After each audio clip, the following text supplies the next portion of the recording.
All right, good morning, everybody. It's Wednesday morning's edition of Ask the Master All Technician, and who knows who's calling this morning. I know Frank Sundram is going to be calling because we've been talking about he's converting a motorhome from carburetor to fuel injection, and I got him on the phone right now, my wife said. Anyway, Frank, good morning, sir. How are we doing today, sir?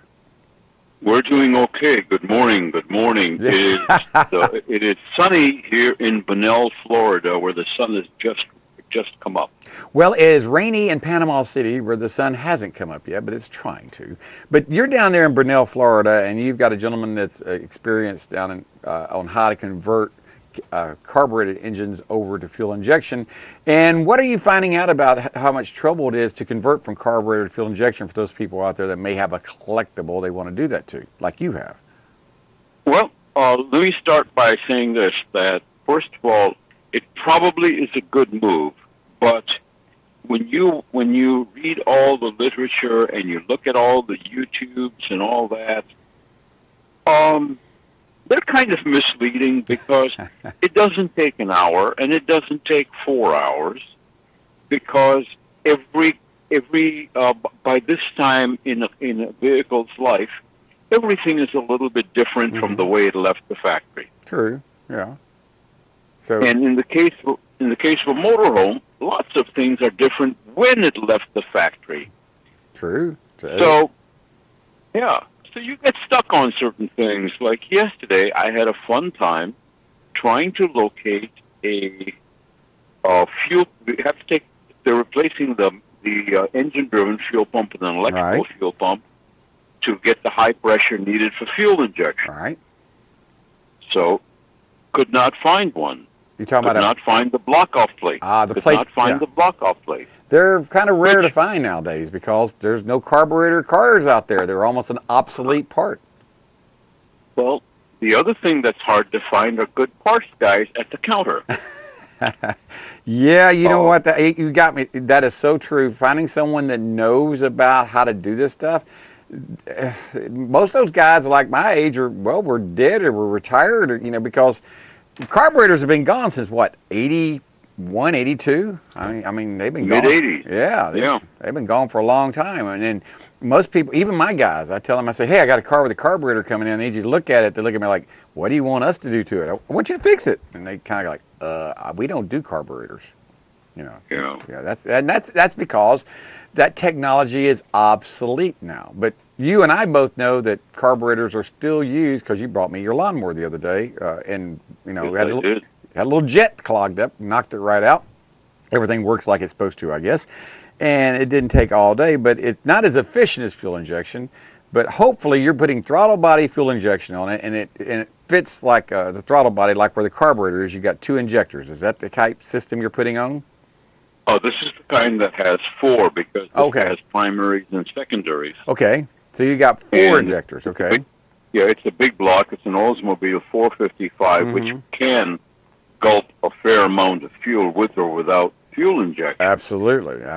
And so we have the vehicle plumbed. So we have the lines plumbed. We installed a fuel cooler in it to keep the fuel temperatures down, because whenever you compress fuel, you raise the temperature. True.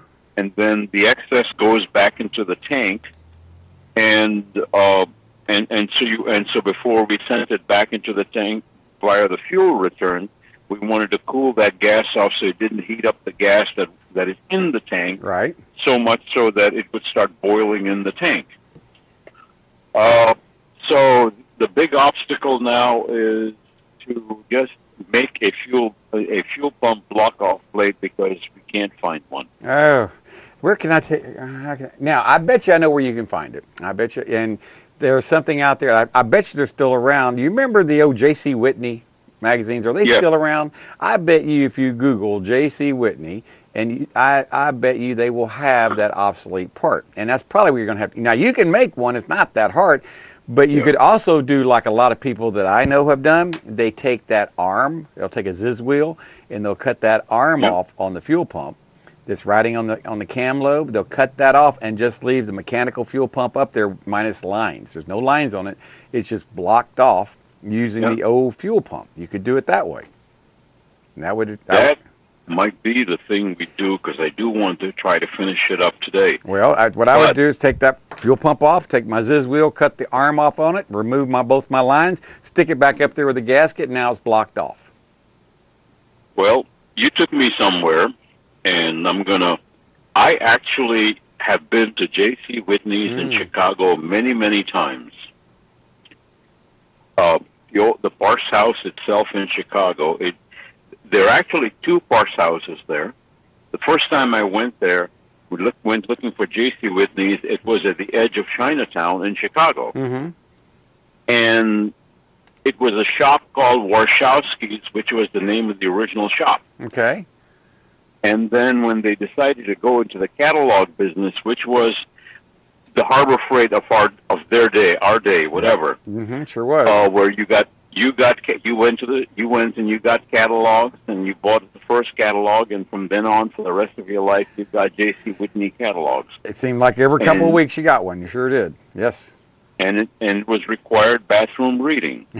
I don't know if it was required, but I sure had a lot of J.C. Whitney magazines around their catalogs, because my first car was a Corvair, and they were about the only place we could get Corvair parts in the 70s, because Corvair had been phased out since '64. They weren't around anymore, and they weren't being supported by General Motors at that time. So the only place we could get carburetor rebuild kits or clutches or carburetors or turbochargers or anything was from J.C. Whitney, and they usually in 2 to 3 days you could have it delivered to your house. And that was I guess you might want to call those the Amazon Prime of the 70s, would be J.C. Whitney. Well, in college, I turned that into a small business, because you could buy parts so damn cheaply compared to the dealers. True. And an old Porsche 912 came into our shop with the 4-cylinder air-cooled engine, mm-hmm. and the guy had somehow managed to damage his pistons, and the dealer wanted something like $600 per piston. Oh, boy. Now, this is in $1972. Oh, that's a lot of money. That'd be equivalent to about $4,000 now by the time you finish that job. If you put 4 pistons in there. Yeah, that's a lot of money. Whew. Jeez. And J.C. Whitney had the same piston, according to them, you could buy for $75. Mm-hmm. So, yeah. Yeah, there was a big difference. I don't know how the quality, because a lot of times the quality of the parts weren't as good as you would think they should be. I've seen that, and we still see that today. The parts you buy, say, from XYZ parts store versus buying from the manufacturer. We've talked about that before too. Sometimes they're NQR, not quite right. They're not. Mm-hmm. They're not exactly the same thing. But so now going back to your car, because we got a few minutes left here. Your motorhome. The only thing that's stopping you right now is the plate. Is that what you're telling me? Keeping the car? Pretty much. Okay. Well, we've got about an hour on the electrics, and then the plate. But I like your idea, and I think I'm going to borrow it and just slice off that arm. And put it back together. Because fuel pumps are cheap. They are cheap, and like I said, if you're worried about it riding or using power, just cut the arm off with a Ziz wheel. That way it doesn't ride on it. But I know a lot of people that have just cut the fuel pump, just taking the lines off, and they just let the fuel pump ride on it. It doesn't cause any problems whatsoever. But if you're worried about it, pumping and making noise, then, if it dries out or whatever, then just cut it off. Just cut the arm off and you should be fine. That would be my advice on that, because all you're trying to do is stop it from leaking oil. That's all you're trying to do now. That's all, and I think I think you can do that relatively easy. So you're going to do that. Does this type system have an oxygen sensor in it? Do you have one of those? Yes. Okay, it does have one. Have you already got the bung put in? Yeah, we had to take the headers off and then weld the bung in, and so we did that. So we've got that taken care of, and it's wired up, and the throttle body is in place. Mm-hmm. And so the next thing is just that's the last thing. We've just got to wire up the what do you call it? The fuel pump, which is my motorhome has 2 fuel pumps, fuel tanks. Right. And there's a selector switch where you can pick either one, and then we're hooking up fuel pump downstream of the 2 fuel tanks after the selector valve. And then that will pump into that will pump up to the throttle body. Okay, now here's the only thing that bothers me fuel pumps, the mechanical fuel pump is designed to suck. It has vacuum and it sucks it up. Electric fuel pump is designed to push. You need to get that fuel pump as close to the tank as possible. Right. That's the biggest thing, because I've seen a lot of people. And that's why today's cars have the fuel pumps inside the tank, but some of the older model cars had the fuel pump outside the tank. And if it starves for fuel after you do this, and you can't get the fuel pump any closer, you may be required to put a low pressure pump inside the fuel tank to send the fuel, like one out of a Vega. I've taken one from a Vega and put those back there into the tank as a pusher pump to send fuel to because you got to have some low pressure, 2 to 3 pound pressure pump, sending it to the high pressure pump if you run into that problem. Because I have seen that happen. People put the fuel pump externally, the car starts and idles fine, but under a load it has no power, and that's because it's not getting any fuel. And you can see that, if I'm right, just put your digital volt ohm meter on the oxygen sensor when you're driving it, and when you're accelerating, if that thing stays lean, like at 0.2 volt, that's your problem. When you accelerate, it should go full rich. It should go to 0.9 volt on your digital volt ohm meter. But if it goes to 0.2, Frank, you're going to have to put a kicker pump or an assistant pump in that gas tank. I hope that points you in the right direction on that part. No. That's a good reminder of the physics of fuel flow. Because a lot of people forget that. I've seen that happen more than once. They put it on there and they put an external pump, then they bring it to me going, "We can't get the sucker to run right." And I went, "Yeah, I know what I got to do. I got to put a tank pump inside your tank to allow the fuel to get out to the fuel pump." And they look at me like, "How are you going to do that?" Go buy a fuel pump for a Vega and wire it in there. You're going to have to do some creative wiring, but that may be what you can buy one for a 1972 Vega, stick it inside there with a strainer, and it'll pump 3 pounds of fuel pressure to your high pressure fuel pump. It will. That sounds like something I might do just for the heck of it anyway, because it makes good sense. Because the fuel quality, I rant about the fuel quality. I mean, that stuff is so cheap, it knocks in the tank. Well, I think that, but anyway, that points you in the right direction. I just wanted to give you those hints because I thought about it. I said, I've done this before. I've done fuel injection, transfer from carburetor to fuel injection, and there's a lot of little things they don't tell you about. One of them is the fuel delivery. They don't tell you about that. They don't tell you about the cold start, the importance to let the car being able, when the car is cold, to idle fast for about 30 seconds and then slow down. They don't tell you the importance of the engine coolant temperature sensor and how to adjust it. Most of those come with a little box with like 3 or 4 adjustments on it. Is that what you have on yours? Like a idle adjustment, a cold adjustment, a high speed? This one has actually a little computer interface. It's a screen, and then you can choose your idle mixture, your cruise mixture, all those things. You have all. If you want the best deal in town for tires, you need to call Baytown Tires at 873-8900. Hanson and the guys at Baytown Tires take pride in serving Panama City for over 20 years. Baytown Tires on Highway 98 in St. Andrews. All service work backed by a nationwide warranty. Water is too powerful to fight alone.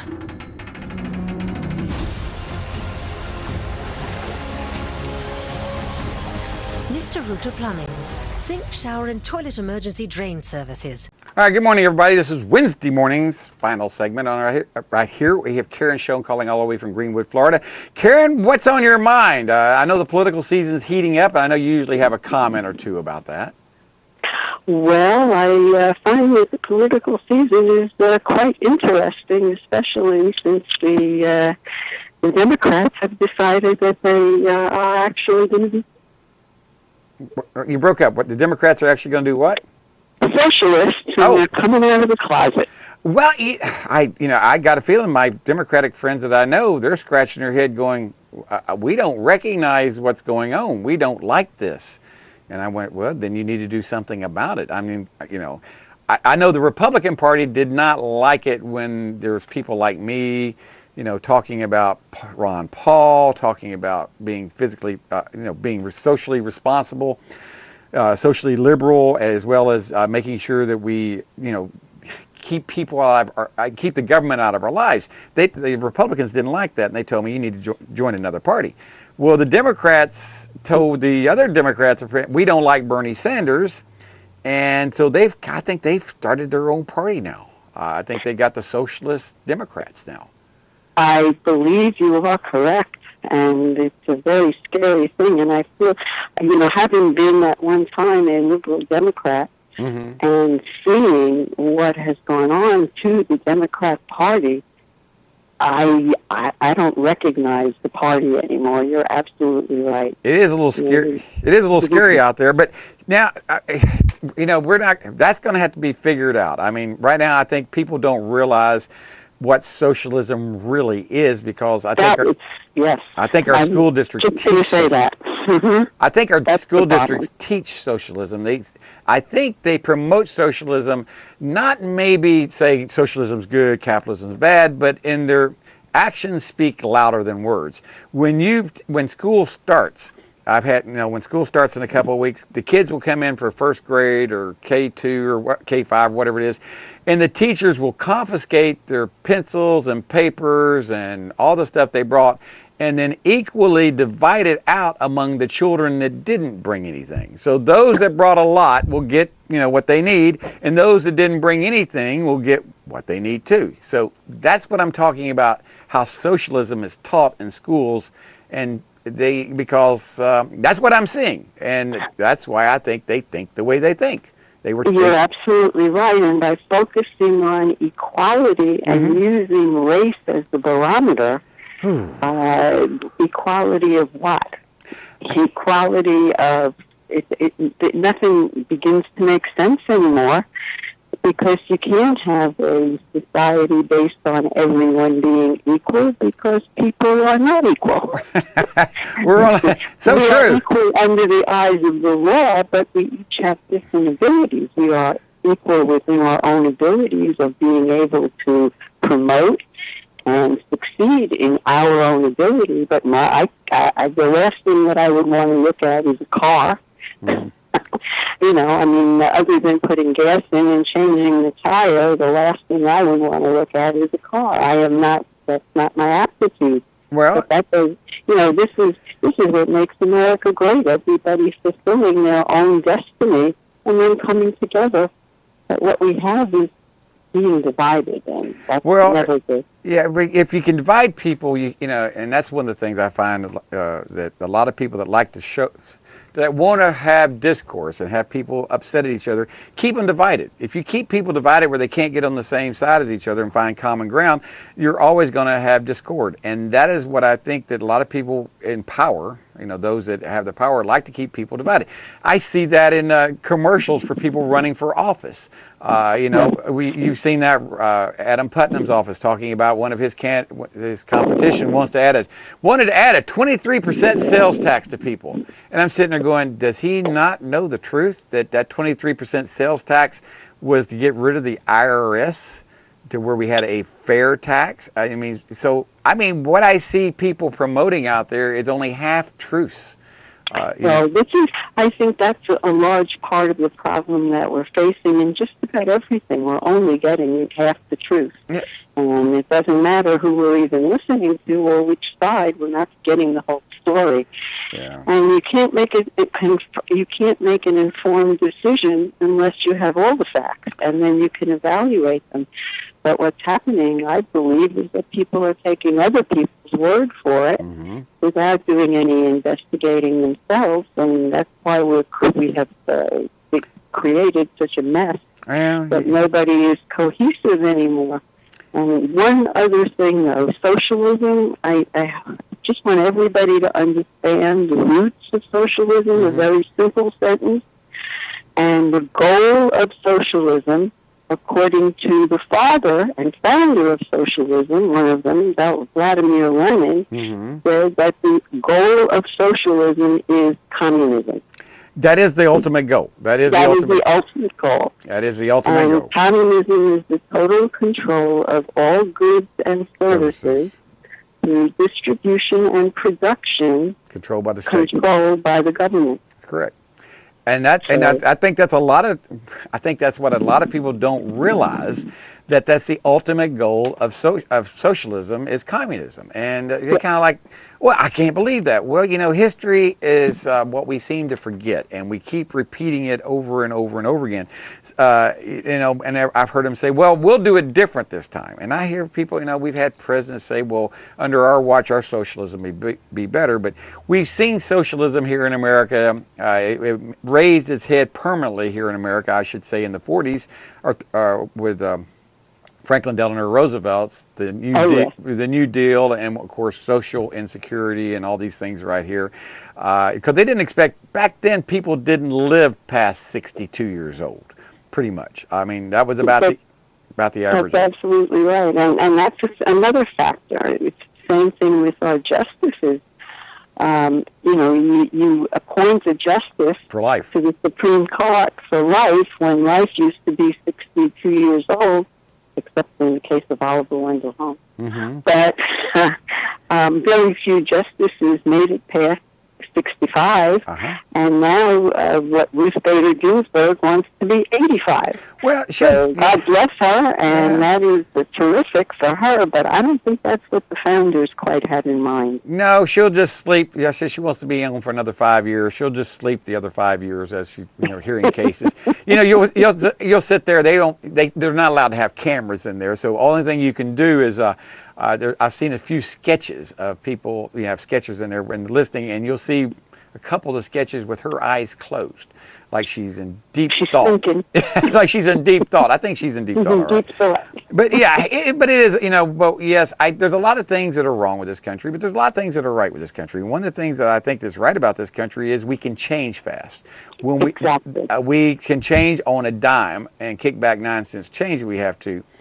But a lot of people don't realize that America has that ability to do it, and they underestimate us, and even the foreign governments. And I have a feeling that I know America has always had its problems, but I really think our better days are ahead if we start having more ways to talk to each other. If we can. I was just going to say that you're absolutely right. The idea that conversation gets shut down or shouted, and that's what I see happening. Mm-hmm. It isn't so much, you can't have a conversation if somebody is talking over you. True. You can't have a conversation if somebody is shouting so loud you can't even understand what they're saying. And when the emotion and the excitement get involved, you can't have a conversation.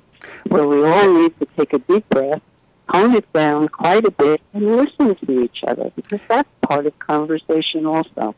And the same thing in the automotive repair field. One of the things I've seen over the years is a lot of technicians won't. When I first started talking on the television and radio about how to get things done on cars and fixed, some techs walk up to him and say, "Man, you're giving out our secrets." And I go, "Man, there's no secrets out there since the internet's out there." I said, "There's really no secrets." And I said, and the best way to have a good customer is have an informed customer, one that's educated. And I really think the best way to have good citizens is to educate citizens. But I'm not saying need to be educated, quote, in the public school system. I'm saying education is a continuing evolution. You never stop learning. Too many people, once they graduate from high school, that's it. They're not interested in learning anything more. They just go to the job, fill out their forms, and come home. And maybe that's what they want to do. But I really think nations that are great, people talk, people work out problems, people find solutions. And I think that's where America is going. We've got to figure out how being divided is not going to help us any. We've got to figure out how to get united, like we are United States, and start figuring out what's the problem with our, this poverty. Well, poverty's always been with us. Matter of fact, poverty is worse now than it was when Lyndon Johnson declared the war on poverty in 1964. We still have the same amount, if not more, people in poverty now than we had in '64. So, well, that's a sad commentary, because the question that comes after that, if we have more poverty now, which we do, and all of these things are true, which they are, then why are we importing more poor people into the country by allowing this massive, ridiculous immigration? And that's the piece that people don't get.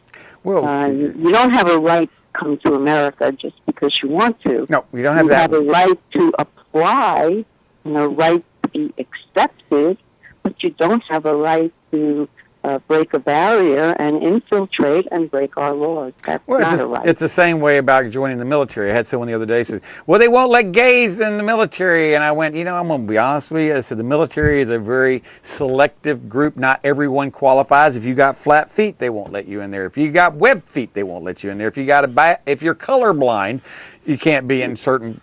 But I mean, it's very, very specific. Not everyone is military-grade equipment, so to speak.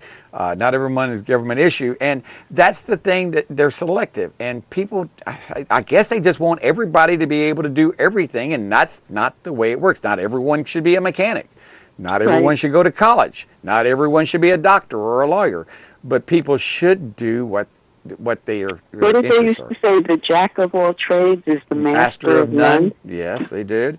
Well, I am a master of a couple, but and I do know a lot of things, a little bit of pieces. But I'm a master auto technician, and one of the things I have seen over the years is that people think, I get people to come to work for me. They think they're really good on something, and I kind of watch them and go, "Where did you learn that?" Well, this is the way I was taught to do it. And I said, "Well, okay, but let me show you the correct way."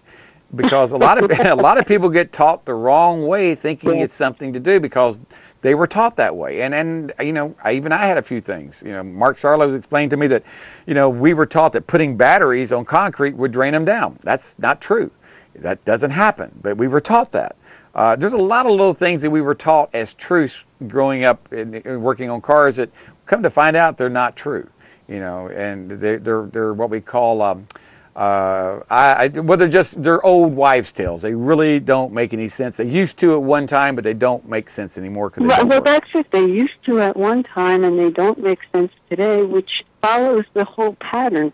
We can't judge people today, yesterday, by today's standards because things have changed so much. Well, they've already gotten rid of To Kill a Mockingbird and Huckleberry Finn because they had words in there that were not socially acceptable today, but were part of the norm at that time in our country's history.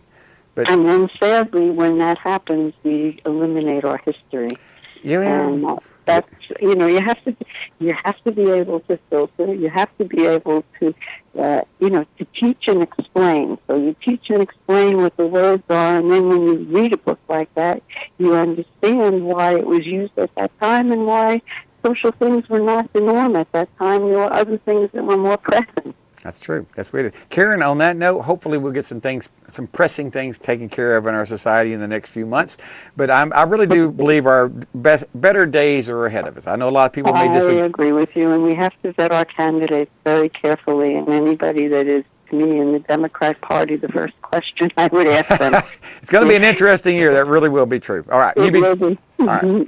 You be good, Karen. Talk to you later. Take care. Have a great week. All right. Bye-bye, everybody. Part of what I'd like to let you know is what we do and how we work our system. Basically, we've got about 700 stocking dealers scattered around the 15 counties here in the Big Bend area of the state. I run a fleet of trucks, vans, and what we call hotshot vehicles to deliver to our dealers quickly so they can help service you as fast and efficiently as they can. Provide timely and efficient service, and we're there to take care of our dealers, who in turn can take care of their customers.